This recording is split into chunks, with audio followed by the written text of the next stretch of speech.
Pro Group Management. Workers' comp that works for you. This is 7 at 7 from the Las Vegas Review-Journal. Good evening, I'm Jen Ah. Thanks for joining us on 7 at 7. In Top Stories, sponsored by Nevada Hand Silver Sky Assisted Living Community. Learn more at nevadahand.org. 3 terms of life in prison without the possibility of parole. That's the sentence handed down for the man accused of killing 3 people in a shooting spree on Labor Day in 2021. 37-year-old Tristan Tidwell pleaded guilty but mentally ill in January. Police say he shot and killed 3 men within 2 hours in North Las Vegas. The victims' family members filling the courtroom today. He always loved helping people, no matter what they look like. And that his death was unfair, and he did not deserve to go this way. When police detained Tidwell, he told officers he was homeless and believed his victims were also homeless. However, those who knew the men say at least 2 of the victims were not homeless. And President Joe Biden is coming to Las Vegas. That's according to White House officials. The president will touch down in Vegas on Tuesday and discuss his plans to lower prescription drug costs on Wednesday. The exact location and details have not yet been announced. You never said goodbye, on your knees you've cried. And you're watching the loved ones and colleagues mourn the loss of Metro Police's longest-serving black officer in Las Vegas history. Around 200 attending the funeral of Detective Herman Moody. I thank you all for loving and respecting Daddy the way you did, because he deserved it. In a 1976 Review-Journal story, Moody recalled other officers with less experience being promoted over him, even after he passed promotional exams. He worked for the police force for over 30 years before retiring. Herman Moody was 98 years old. In Business, sponsored by Bank of Nevada, Bank on Accountability. We're learning more about the new parking garage and restaurant taking shape near Allegiant Stadium. Called the Terrible Herbst Parking Garage across Polaris Avenue from Allegiant Stadium. The 4-level structure will reportedly be the closest parking garage to the stadium. It'll feature 713 parking spaces and an 18,000 square foot restaurant space. Also a supper club and other space on the ground level. And Brightline West is on track to start work on its Las Vegas to Southern California high-speed rail by the end of this year. The building trade unions inked a deal with Brightline to build the 218-mile high-speed rail system slated to run within I-15 right-of-way between Las Vegas and California. The goal is to start operating by 2027 or 2028. In weather, sponsored by Star Nursery, your garden's partner for every blooming thing. Want to remind you, daylight saving time returns Sunday, so you'll be springing forward an hour before the spring season. Here are some scenic shots of Las Vegas to enjoy the sun while it lasts. Now a look ahead. A bit muggy, windy, and cloudy. Temps still in the mid-60s. A warmer night than usual with temps staying in the 60s till around 5 a.m. with the winds calming down. On to your 7-day forecast. On Saturday, more clouds and gusts with a high of 73 and low of 51 degrees. Then a sun-filled and quiet Sunday. The winds returning on Tuesday. A cold front may move through starting Wednesday with some showers.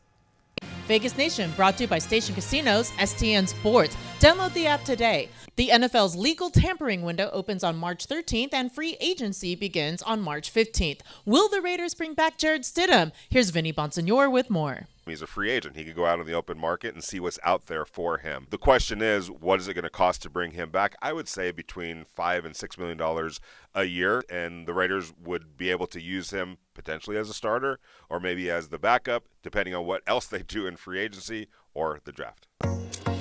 In entertainment, sponsored by Arizona Charlie's, has live entertainment every weekend at both locations. Go to ArizonaCharlies.com to see who's playing.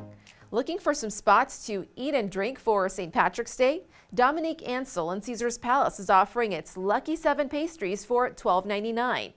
Black Tap at the Venetian is showcasing its Luck of the Irish Crazy Shakes.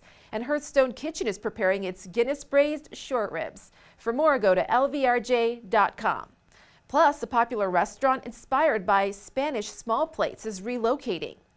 Firefly Tapa's Kitchen and Bar is moving from its Paradise Road spot to just half a mile away on Hughes Center Drive near the Strip. Its grand opening party will take place on March 24th. Now for your sports update. The Golden Knights played one of the craziest games of the season, maybe their history yesterday, in a 4-3 overtime win against the Tampa Bay Lightning. The big moment from that game was a crazy 10-skater scrum that resulted in 10 different game misconducts in the third period. Needless to say, the Knights set a franchise record for most penalty minutes allowed. It was crazy, and it's going to be really tough for Saturday's game against the Carolina Hurricanes to live up to the billing. For more on that crazy Lightning fracas, go to reviewjournal.com. Sports betting brought to you by Las Vegas Paiute Tribal Smoke and Cigar Shop. The Vegas Vipers lost their first 3 XFL games and faced the undefeated DC Defenders on Sunday. The Vipers are 6-point road underdogs and plus 210 on the money line at the Westgate Superbook. The total is 41. In other XFL action this weekend, Houston is a 9-point road favorite over Orlando and the total is 38. Seattle is a 4.5-point home favorite over San Antonio and that total is 40.5. In Health, sponsored by Boulder City Hospital. We're here for you when you need us. Emergency physician Nathan Hollister noticed when UFC fighters and other athletes came into the ER, there were special protocols for treating their injuries, but not when it came to treating circus performers. Review Journal's Renee Semmerauer has more on performers who are trying to bridge the medical gap. That's right, and talking with circus performer Paul Friedman, he and other friends came up with an idea of creating a bridge between the medical and circus communities. That bridge is the Circus Meets Medicine Medical Conference.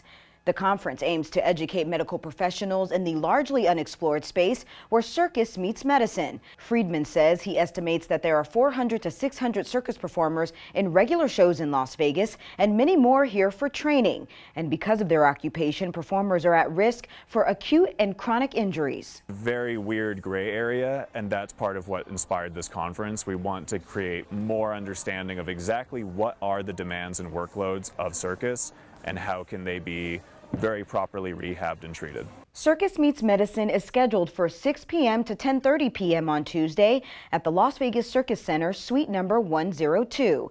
The conference will include lectures, circus demonstrations, and a Q&A panel. General admission is $20 and for students, $15. Thank you for watching 7 at 7. If you have a Roku device, just search Review Journal to download our channel. Watch Las Vegas breaking news streaming live on your OTT device.